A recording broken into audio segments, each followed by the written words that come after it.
Are you a family caregiver? Are you caregiving for someone who can no longer take care of themselves? Are you overwhelmed?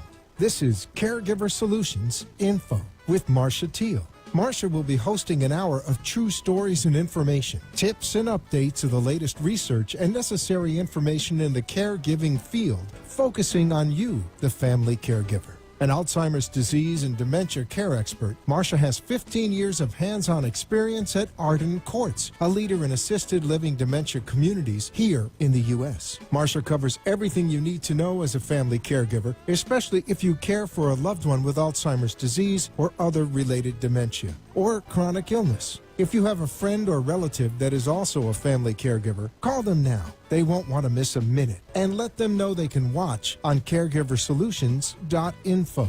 And they can listen on WNN 1470 AM in South Florida or nationally on the iHeartRadio app. Now, sit back, relax, and learn from our host, Marcia Teal, as she brings information to you that may just be the caregiving solution you need. Hi, everyone, and welcome to Caregiver Solutions Info Show. I'm your host, Marcia Teal, and I'm so glad that you could join us this evening. We have a great show for you today. This show is particularly for people that are caregivers taking care of elderly, people with dementia. It's really hard for caregivers to get the information they need sometimes when they can't go to support groups or they can't leave their home and leave their loved one there and try to get out and get that information. So we bring this show to you in the hopes that you can learn in the privacy of your own home and learn about caregiving. Everyone's caregiving journey is different, and that's why we have a lot of different shows every single week, different topics with different professionals, and we talk about things like medical care, we talk about finances, we talk about legal issues, and today we're going to be talking about geriatric care managers. So my special guest today is Debra Johnston, and she is a geriatric care manager for over 20 years. She's had a lot of experience helping families who are trying to take care of their loved one in the best way possible. But as caregivers know, it's not always easy knowing what to do, how to do it. You doubt yourself. You don't know if things are right or wrong. And sometimes you need a lot of help with that. And so Deborah is going to share with us exactly what a geriatric care manager is, what they can do. She has been in the field for, like I said, over 20 years, and not only does she do care management, but she also helps the court systems. She actually belongs to the 13th Judicial Court Examining Committee through Adult Protection Services, and this is on the Adult Protection team, and she is working through the Department of Children and Families, and she's going to explain what she does for them. It's very interesting and a good thing to know about. Deborah is also past president of SALT Council, and that stands for Seniors and Law Enforcement Together. And she also facilitates caregiver support group meetings every month. She's very passionate about empowering families to know what to do and help them through their caregiving challenges, especially with that dementia comes a lot of challenges that maybe caregivers wouldn't have otherwise. And she also loves to talk about common sense approaches to caregiving, and we're going to hear all about that and more. So I welcome to the show Debra Johnston. Hi, Deborah. Nice to see you. Good evening, everyone. Nice to see you as well.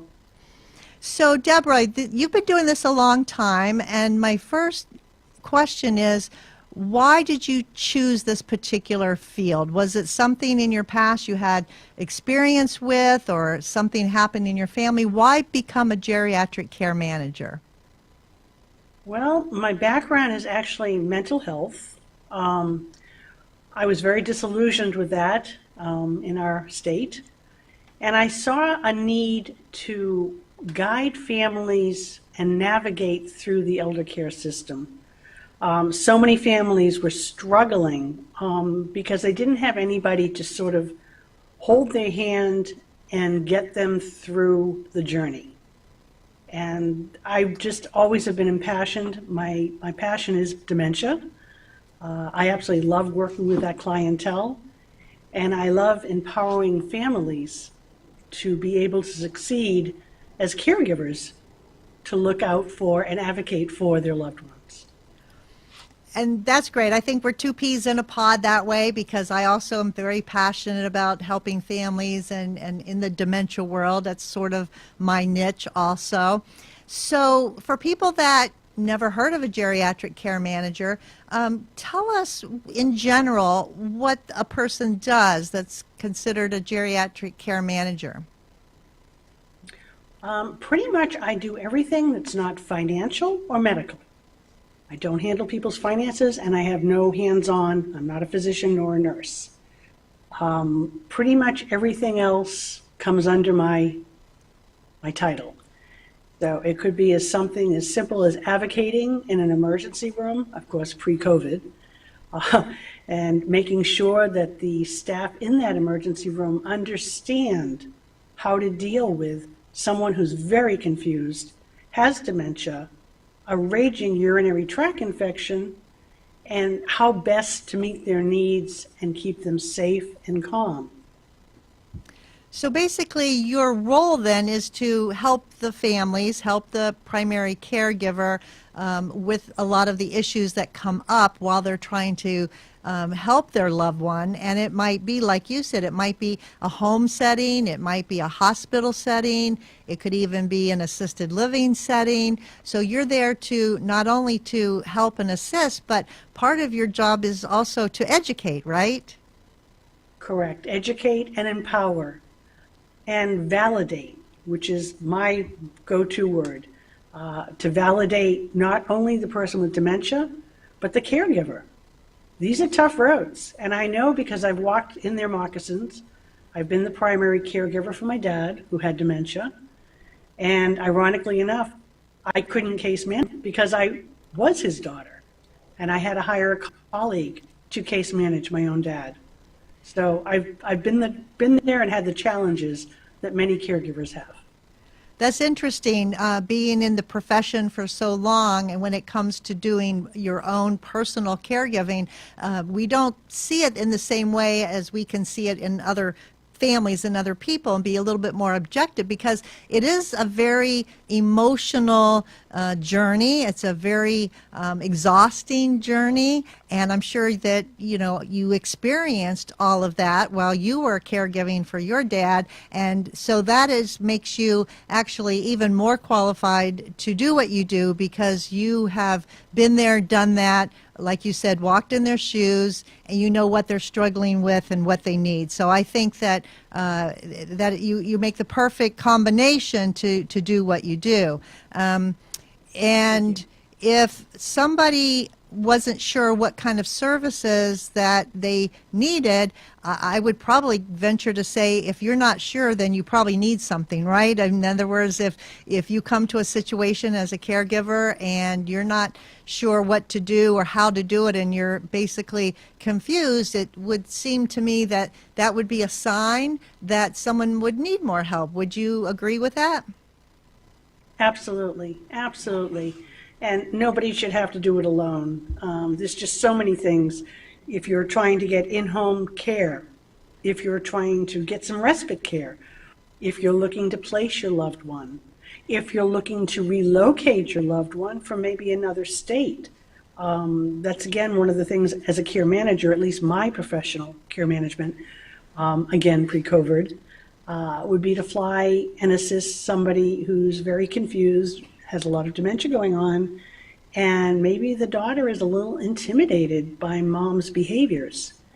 So I can sort of ease that glitz a little bit and make the transition a little bit smoother.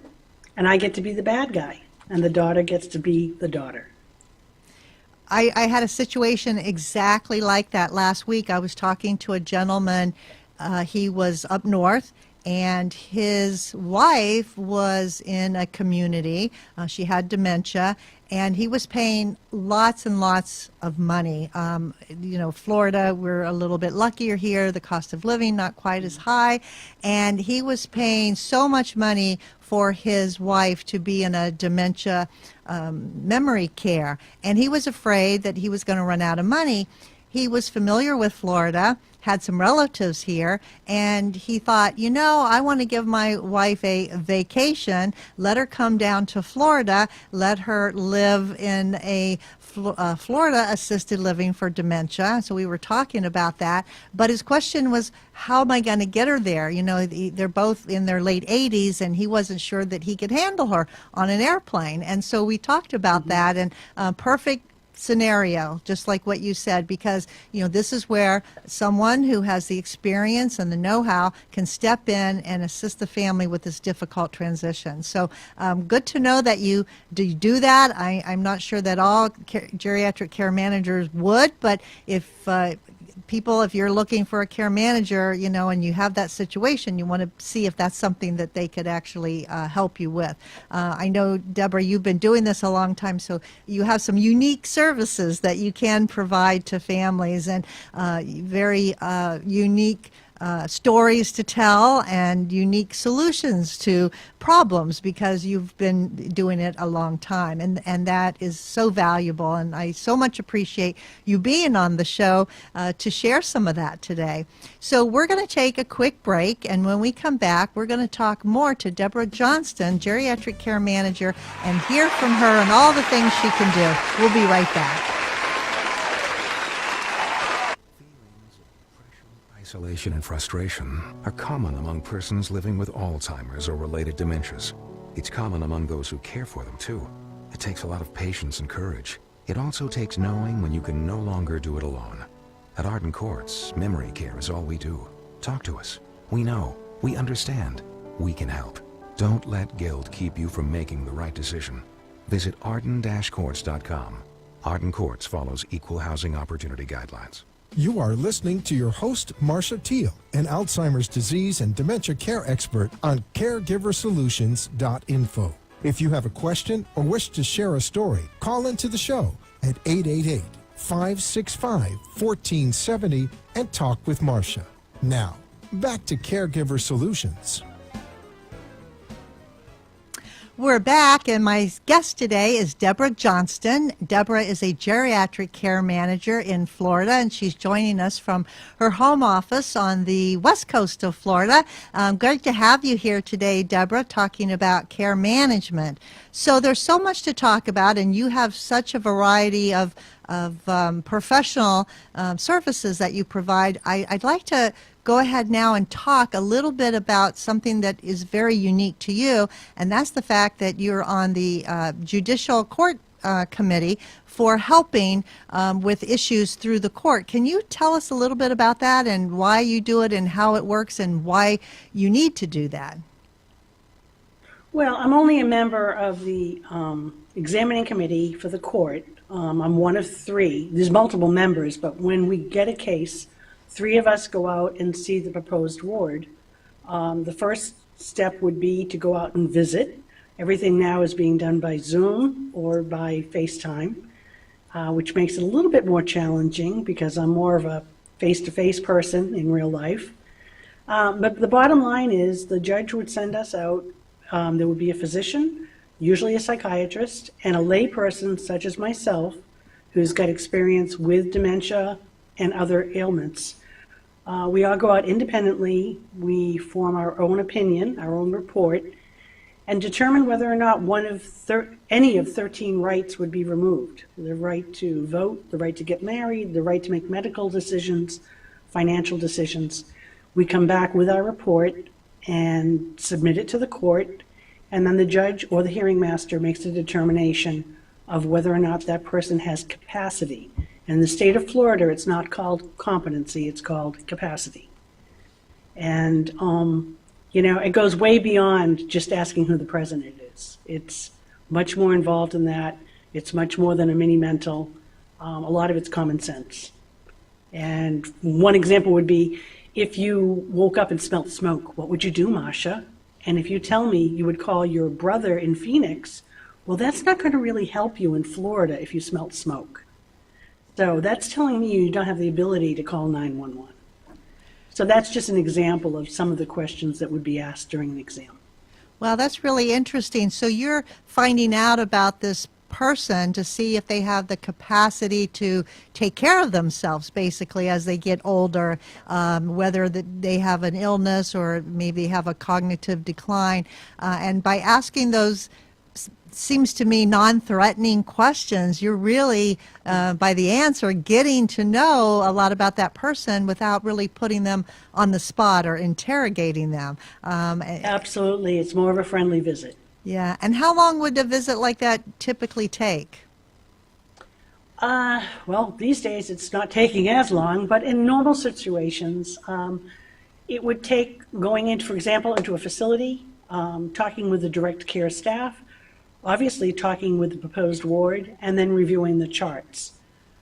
Going into a private home, sometimes it's a little more challenging, especially if the family is very anti-guardianship, which is fine, they're entitled. But usually about an hour or so, give or take.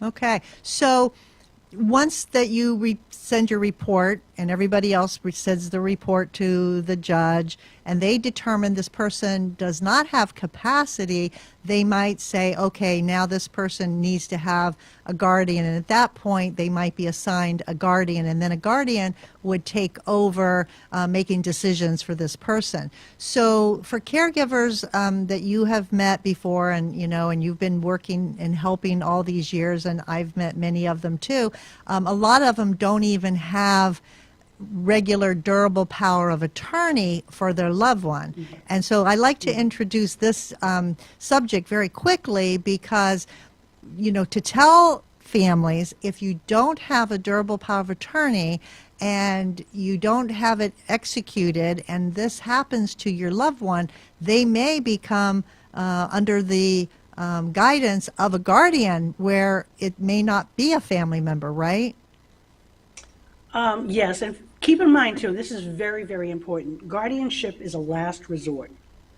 Nobody wants guardianship. Nobody wants to see someone take over their life. And that's very, very important. And we take those rights, those 13 rights, very, very seriously. In a perfect world, if a guardianship is warranted, it would be nice to have a family member. And there's two different courses that are offered, professional guardianship courses and family guardianship courses. And, to me, that's the least invasive. But if you can avoid guardianship and have all your ducks in a row before it's needed, it would be much better to have a POA healthcare surrogate. Right. And I always like to try to remind caregivers, when we're on the show, we have an opportunity. Make sure you get that durable power of attorney. Make sure you get the healthcare surrogate or healthcare proxy and a living will. And those are the basic documents that you want to have in hand when you're caring for somebody. It makes your caregiving a lot easier down the road, actually. Yeah, and the sooner the better, because somebody who's in advanced dementia, no attorney worth their salt would have them sign any type of document. So as soon as you get that diagnosis, if your mom can still say, I love you very much, I trust you, and I want you to be in charge of if I can't. So get it as soon as possible. Yes, absolutely. Again, just talked to a lady today. She had her documents done many, many, many years ago, and she's coming to see me next week, but she's afraid that they're not in order, they're not maybe valid, so we're going to go over those, we're going to look at her documents, but her husband has dementia, and he's in the advanced stages, so, we'll see what happens, but hopefully everything will be okay. So I think that it's also a good idea to regularly look at your documents, regularly maybe update them if you have to. So absolutely. Just tips. We're giving great tips today. Another thing that you do, which is very interesting to me, you're passionate about exposing and preventing, hopefully, exploitation of the elderly. Talk a little bit about that. Oh, my goodness. When I started almost now 21 years ago, probably about an eighth of my cases were exploitation of the elderly. In the past 5 years, it's probably about a third. And it's very, very scary because there are so many scams going on out there. You know, the Jamaican Lotto scam where a woman, you know, nearly lost her home and was taking her demented husband to the bank to refinance the home.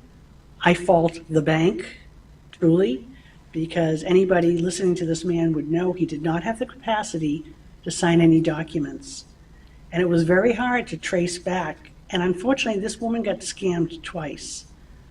The driveway scam, the tree trimmer scams, the jury duty scam, well, they'll call seniors and say, you didn't show up for court. You know, the judge isn't happy. We can set this right. Just give us your social, your date of birth, and we'll reschedule you for jury duty. Don't do it, people. Just don't do it. I haven't heard of that one. Oh, yeah. And ironically enough, I believe I want to say, I'm not sure exactly, 70, 73 plus, you're off jury duty. You don't even get called anymore. Yeah. But these 80-year-olds are getting called, and, you know, of course, that generation, the greatest generation, is more than willing to make things right because they take that very seriously, jury duty. And if the judge isn't happy, then that poor senior is going to make it right. Yeah, there's scams everywhere, and even more now because of the pandemic. I saw a bumper sticker actually coming down to the radio station today. It said scamdemic. Instead of pandemic, it was scamdemic, because they were talking about people getting scammed, you know, with all of this, and seniors especially that don't understand or maybe a little bit naive or don't have a lot of ability to access to the internet to check things out, or they are on the internet and they're getting scammed that way. It's very, very scary and difficult. So in what case or when would you actually be called into an exploitation situation, and who would call you in? Usually I'm the one that initiates it. I go in to do an assessment. Somebody, maybe the daughter lives in New York and mom is living in Temple Terrace. And I go and see mom and report back to the daughter that, yes, mom's a bit of a hoarder. She's entering every lotto that there is. She's sending money to every charity that there is, and there's some questionable things going on. At that point in time, if I believe the mom lacks capacity and she's not choosing to make these decisions, then at that point I would probably call Department of Children and Families, which is the 1-800 abuse number, and they would go out and hopefully, if they take the case, they would go out and investigate, and then it would move from there. But, you know, I've gotten calls from Tampa Police Department, Hillsborough Sheriff's Department, Largo. And again, I just go out and just kind of feel things out.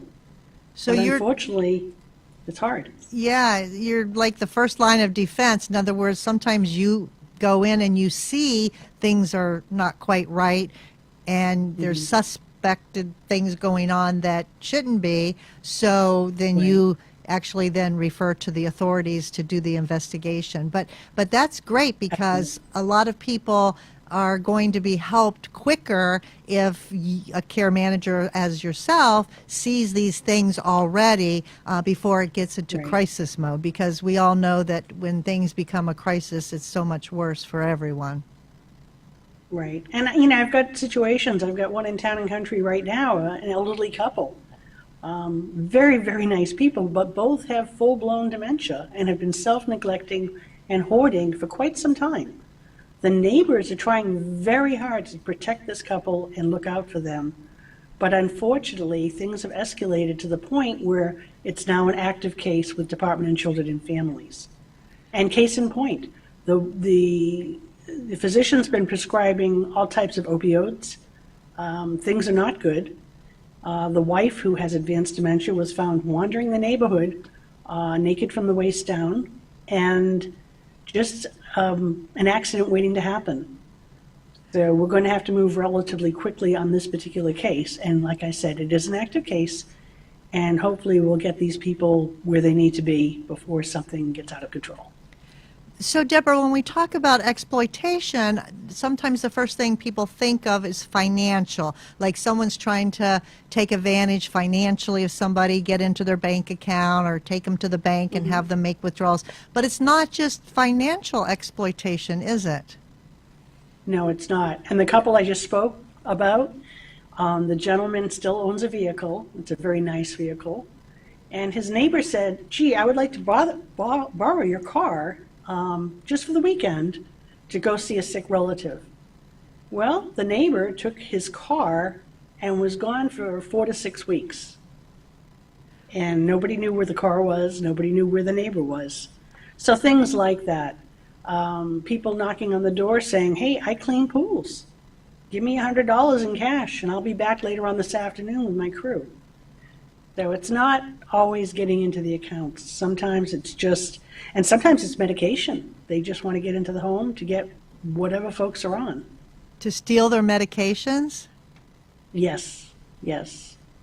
So when we talk about exploitation, we're really saying anything that takes advantage of someone, that takes advantage of an elderly person that may not know better, may be too trusting, may be confused with dementia, whatever's going on, and they do trust. You know, a lot of them are very trusting, and they're being taken advantage of, and that's what it's all about. So, yeah. Yeah, case in point, and that's a very good point you make. When I go sometimes to do an assessment and the family says, oh, my mom's not going to let you in the door. She's not going. So very carefully, I make sure I remove my name badge, leave my briefcase in the car, and I go to the door and say, hi, I'm Deborah. Can I come in and say hello? And they're so lonely. They open the door. Oh, yes, come in, come in. Not only that, when I start asking questions like, do you have a valid Florida ID? Oh, yes, sweetheart, I do. It's in my purse in the bedroom. Go get it and bring it to me. I'll show you. They don't know who I am. And they're giving me carte blanche to their home, to their valuables. To me, that's a huge red flag because they've lost that ability to be safe. You know? And they trust you. You look like a nice Thank God I'm a person, nice right? person. You look like a nice person, so who wouldn't trust you? But again, you could be a scammer like anybody else, and look like you're a regular nice person, but you just can't tell. Yeah. Right. And the people who have dementia buying the same water softener 3 times in 6 weeks because that person knows we've got to open account here, and so. Yeah. But yes, exploitation is rampant. Yeah, that's scary in itself, and I'm glad you're helping to reduce that. Well, we got to take a break to thank our national sponsor, but we'll be back in just a few minutes, so don't go away. We'll be back with more from Debra Johnston, Geriatric Care Manager. Be right back. Arden Courts is not just a place to live, it's a place to call home. Residential living combined with quality caregiving. This is the philosophy behind Arden Courts. Communities created exclusively for individuals with Alzheimer's disease and related dementia who would benefit from a safe and structured environment. For additional information about any of the unique services Arden Courts provides, call 888-478-2410 to locate a community nearest you. Inquire about our educational seminars, resource library, or support groups, or simply feel free to ask questions you may have about Alzheimer's and related dementias. At Arden Courts, we know, we understand, and we can help because memory care is all we do.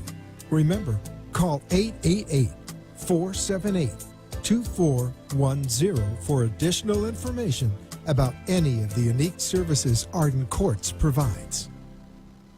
You are listening to your host, Marcia Teal, an Alzheimer's disease and dementia care expert on caregiversolutions.info. If you have a question or wish to share a story, call into the show at 888-565-1470 and talk with Marcia. Now, back to Caregiver Solutions. Welcome back to Caregiver Solutions Info Show. At this time, I'd like to thank our national sponsor, Arden Court's Memory Care Community. Arden Courts has about 50 memory care communities all across the United States, 10 of them here in Florida. They are an assisted living, especially for memory care. And they help the caregiver, they help the residents, they help the families in many, many ways with their support groups and their seminars and their virtual seminars now during the pandemic.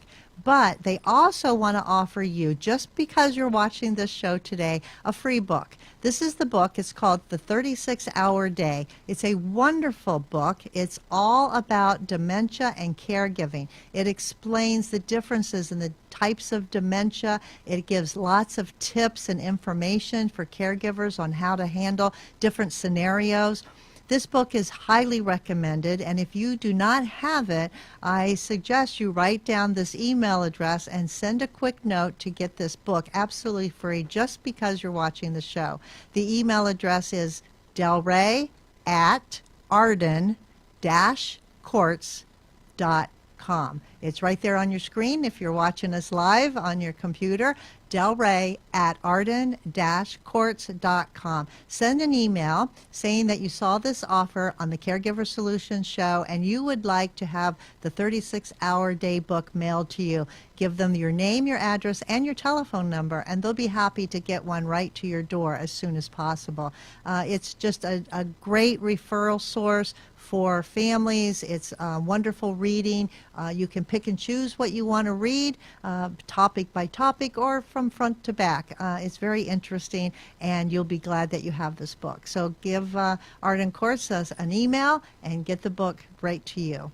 So today we're talking with a geriatric care manager. Her name is Deborah Johnston. She's joining us from her home office on the west coast of Florida, and she has 20 years experience helping families dealing with their elderly, people with dementia. She's very passionate about it, and she's been sharing a lot of her expertise and information regarding different topics. So Deborah, this has been so exciting so far, talking to you about all the different things that you do and that care managers can do. We're talking about helping reduce and prevent exploitation. We're talking about people finding out if they need a guardian and when. We're talking about helping families. I mean, we're helpers. That's what we do, and we really benefit from helping someone. It's just part of our DNA, I think, and also being in the business for 20 years helping families. I totally get you and totally appreciate you too. Now, this part of the show, I'd like to turn the tables a little bit and talk about that common sense approach that you say you love to do. I know you do support groups. You have caregivers that are joining you and talking about all their issues and their problems. I'm sure the pandemic has created a little bit more issues regarding how to do things and getting together with caregivers. But let's talk about what caregivers are saying now, anything that you see as a trend that people are experiencing maybe more or less, through their caregiving journeys. And then we're going to talk about specifically some problems that caregivers have and maybe even do a little role play together about how we would help solve that problem. So you up for that challenge? Absolutely. Okay, so let's talk about the support groups first. Tell me about support groups, what you're seeing. Who needs a support group? Pretty much anybody dealing with someone with dementia. It's very isolating, especially now, trying to be that sole provider, that sole caregiver. Even when they get breaks, it's still ongoing. The constant repetition of questions, the shadowing. The comments I get from caregivers is, I haven't had a shower by myself in 6 months.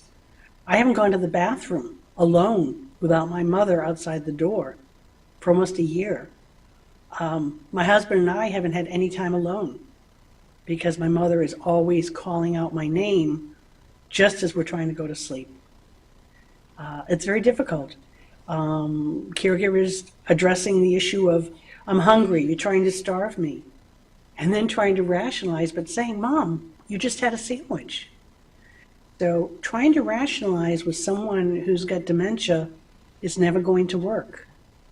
You're just setting yourself up for frustration and failure, because there's a reason for everything, and there's a way of dealing with everything. You just have to reach into that bag of tricks, which is one of the things I help folks do, and pull out the tool that you need for that moment in time. It may not work tomorrow. It may not work next week. But for this 30 seconds, it will work. So how do caregivers know what trick to use in that bag? I mean, is it just trial and error, or do they learn by experience? Because people don't go to school to learn how to be a caregiver, right? They don't have that course at the university. So they're in the trenches. They're learning as they go. And I know that a lot of them are just so overwhelmed, and they're afraid that to do one thing or another because it might be the wrong thing. So how do you help caregivers who just are totally overwhelmed and lost? First of all, you never want to make a caregiver feel bad or that they're doing the wrong thing. The majority of folks are doing it from their heart, which never makes it wrong. Case in point, Alice is still working full time. Her husband has dementia and has to go to an adult daycare. All day long at the daycare, where's Alice? Where's Alice? Where's Alice? Well, Alice is working. She won't be here till 5. One of the solutions that I found that works beautifully is a love letter from Alice. John's an Oxford shirt wearer. So you put a note in his pocket saying, Dear John, I love you very much. I will be there at 5 with hugs and kisses. Love, Alice. So every time he asks about Alice, John, look in your pocket. He pulls it out, he reads it, he de-escalates, and he's calm for a little longer. Next time it comes up, John, look in your pocket. So there are things like that. Wandering, wandering's a big issue. Folks don't know how to keep people from escaping the home. A stop sign on the front door, on the back of the front door. The AlzheimerStore.com, I believe, has like a bookshelf. Well, unless you're Alice in Wonderland, you're not going to walk through a bookshelf. So if the back of your front door looks like that, chances are you're not going to be able to open it. There are all types of tricks of the trade, some of which are in the book that you mentioned, which thank goodness for the 36-hour day. I call that my go-to Bible and recommend it for everybody. It's incredible. And again, talking about Arden Courts, I was there when they broke ground. And I've never looked back because they're an incredible facility. Some people can't quite make that, but when they say memory care is all we do, it's true. It's absolutely true. They know their stuff, from the janitor to the housekeeper to the cook to the executive director. So, all right, that's my little plug. But I very much appreciate them because they're there for me when I have a desperate situation and I need someone placed in a hurry. They do a great job.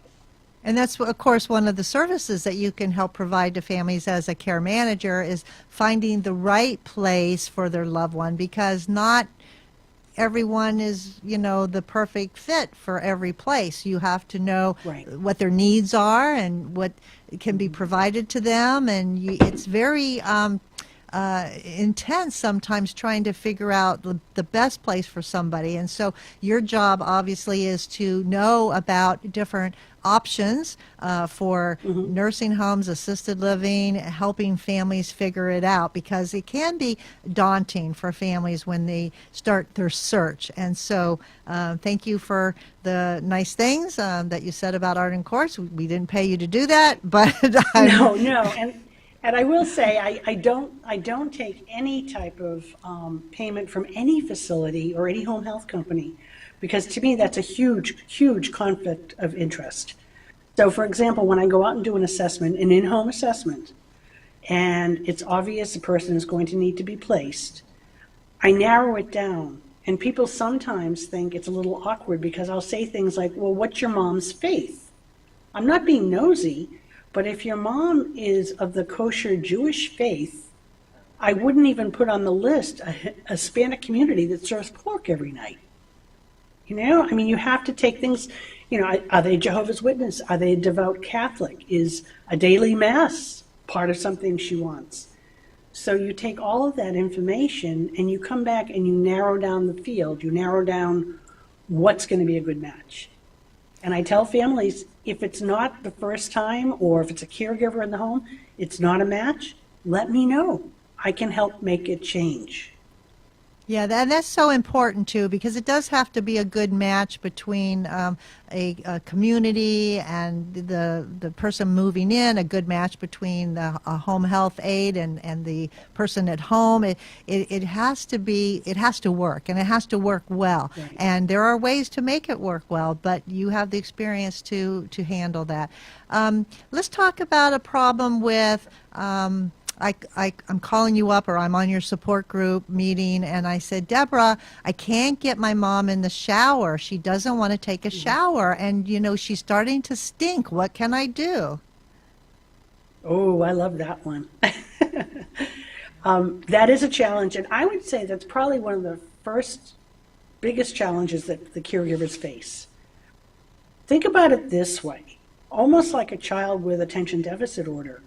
If you say to that child, okay, go upstairs, bring me your homework, get your shoes on, and bring down your dirty laundry, you may get 1 out of the 3 done. You're not going to get all 3. If you say to your mom, oh, you're really starting to smell, and we need to get you in the shower, and come on, let's go. Well, last time I think and again, some of our colleagues would probably have a better number, but I think there's like 37 to 40 some odd steps to take a shower. So it's easier just to say, no, I took one yesterday, or I already took one. When you were still sleeping, I already took my shower. Because think about it. You've got to line up your clothes. What do I do with what I'm wearing? What's in those bottles? What's that bar? What are those fuzzy things? So it's easier just to say, I'm not going to do it. So my suggestion would be, get everybody on board, make sure everything's perfect, the temperature, everything. Warm the towels, everything ahead of time. And then plan something pleasant. After this, Mom, you want vanilla or chocolate ice cream? What are we going to do that's really fun? You want to play bingo when we get done here? Always something unpleasant, always make sure you have something pleasant on the out end. That's great advice. When you were talking about the steps necessary, if you break it down to take a shower or to make a sandwich or whatever the task might be, mm-hmm. It's different for us because we automatically do it. But in the mind of someone who has dementia, when they hear take a shower, I hear what you're saying, that sometimes it might be confusing to them or scary to them because they don't quite remember what it is they have to do, and there's so many steps that they're afraid of making a mistake, they're afraid of embarrassing themselves, they're afraid of even attempting it. So their out, if you will, is, oh, I already took one. And so that's their out, so they don't have to deal with it. And so I don't think people realize that, because with dementia, people can actually not even associate what that word shower means. They might even not even know what you're talking about anymore because they've lost, the ability to see those steps. So simple, right? What you talk about, simpler is better. Break it down into simple little steps. Right. Even something as their favorite music playing. And keep in mind, too, some folks, especially those that have Lewy body disease, become very, very tactile defensive. And I had a gentleman who was almost Baker acted because the staff were trying to get him into a shower, and the feeling of the water hitting him on the back, he felt were flames, and he felt there was a fire. And he got extremely agitated. They were going to Baker act him. And as soon as I validated and got into his world regarding this shower, I put out the fire. I actually got a fire extinguisher off the wall and made noises with it. He hallucinated. There were children in the room. I made sure the children were safe. They were not there, but I validated his world. And as soon as he felt safe and secure, he was sound asleep, and a Baker act was postponed. And that's the trick, is to getting in their world, because they're not able to be in our world any longer because of the cognitive decline, the dementia, whether it's Alzheimer's, Lewy bodies, vascular dementia, whatever kind it might be. And that's the whole trick, is it's teaching caregivers a new way of thinking, right? Because their old way of thinking, or the traditional way of thinking and of doing things, has totally been changed by dementia. And so we have to get into their world.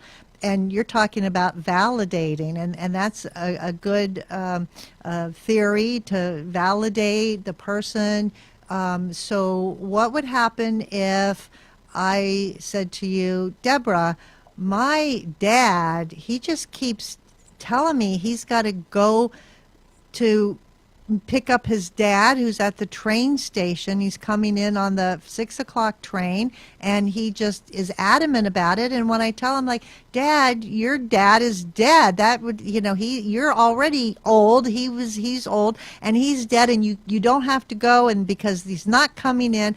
And Deborah, that just frustrates my dad, and it gets him angry, it gets him upset. He starts yelling at me, telling me, you're not right, he's not dead, I know what I'm talking about. And then all of a sudden we're in a big fight, and then I start crying, and I just don't know what to do. Can you help me with that, Deborah?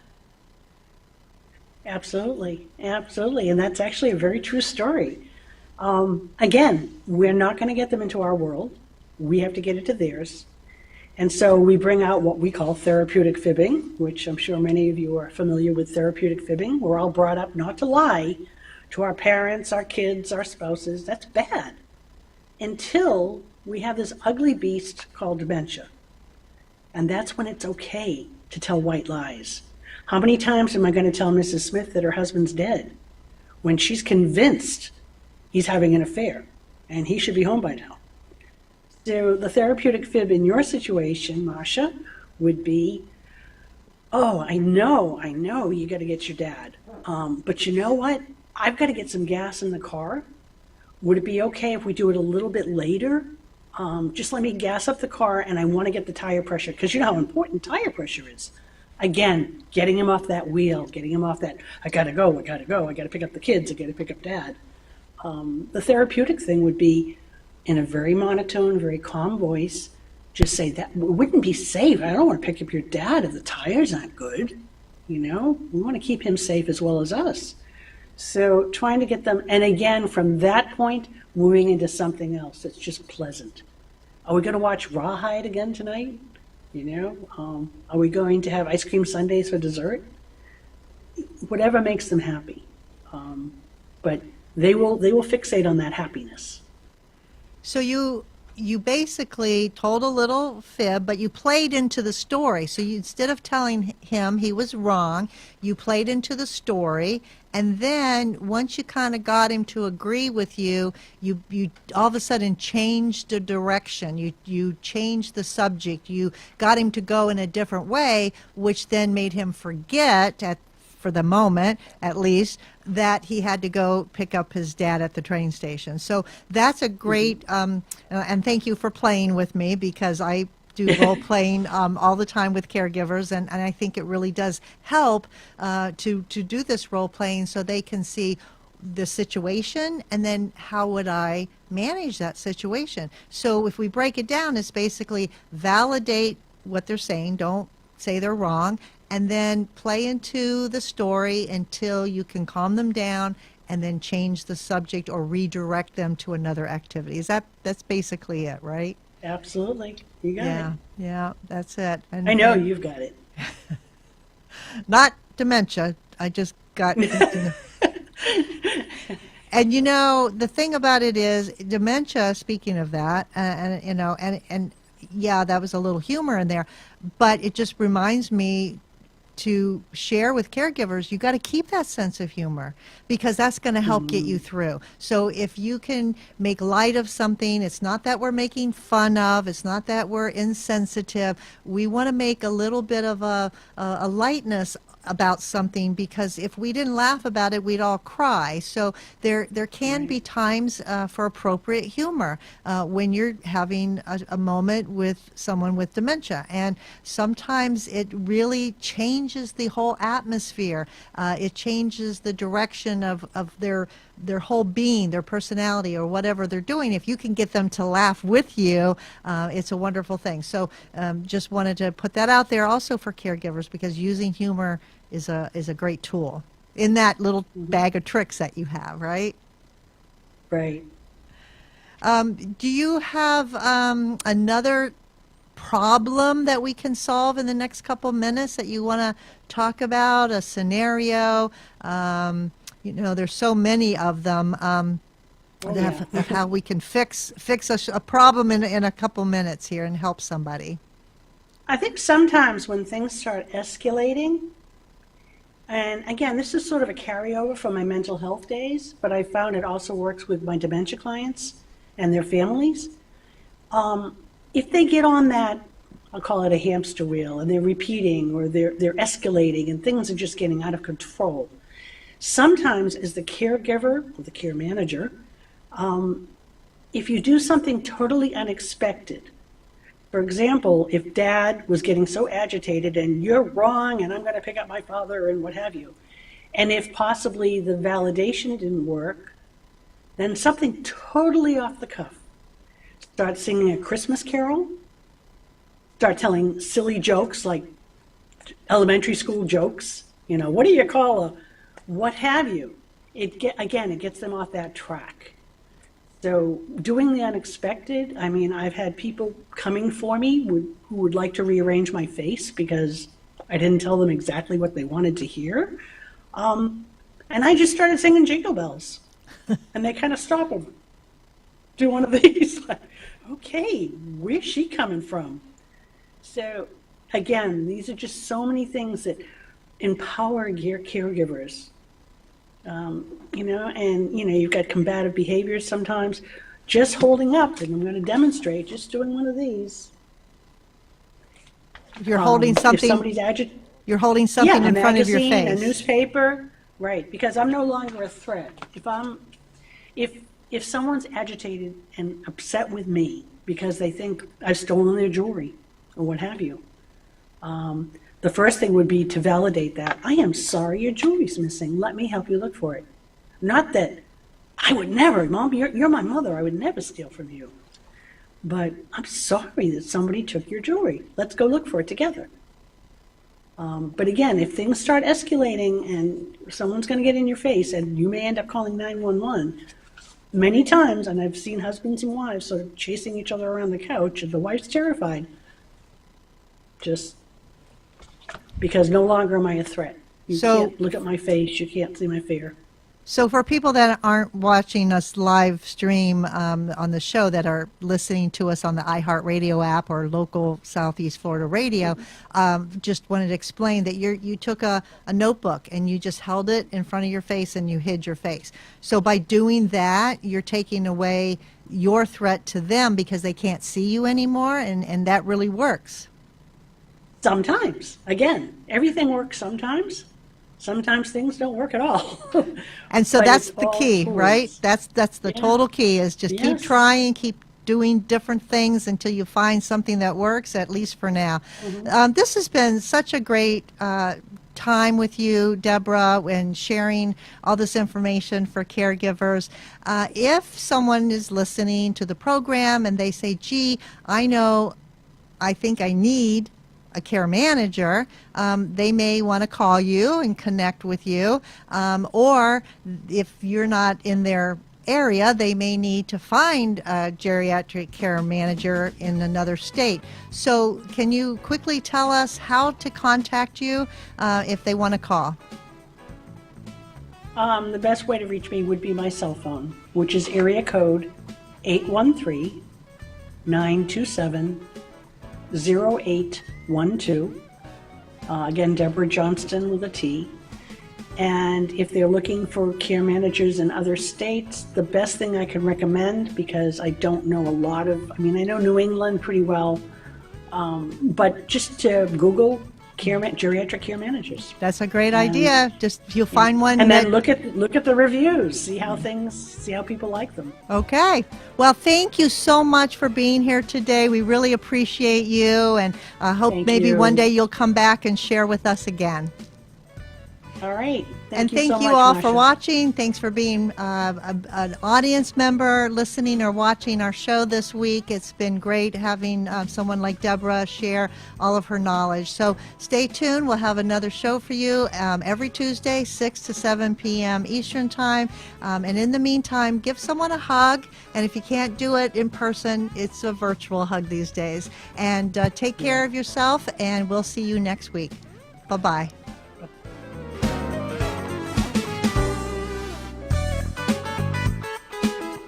Thanks for joining us for this week's Caregiver Solutions with Marsha Teal. Join us next week as Marsha, who has 15 years of Alzheimer's disease and dementia care experience, brings you more needed information to help with the care of your loved one. This show can be seen again on caregiversolutions.info, and questions can be left on the site, which may be used on the program to help others. See you next week for more Caregiver Solutions.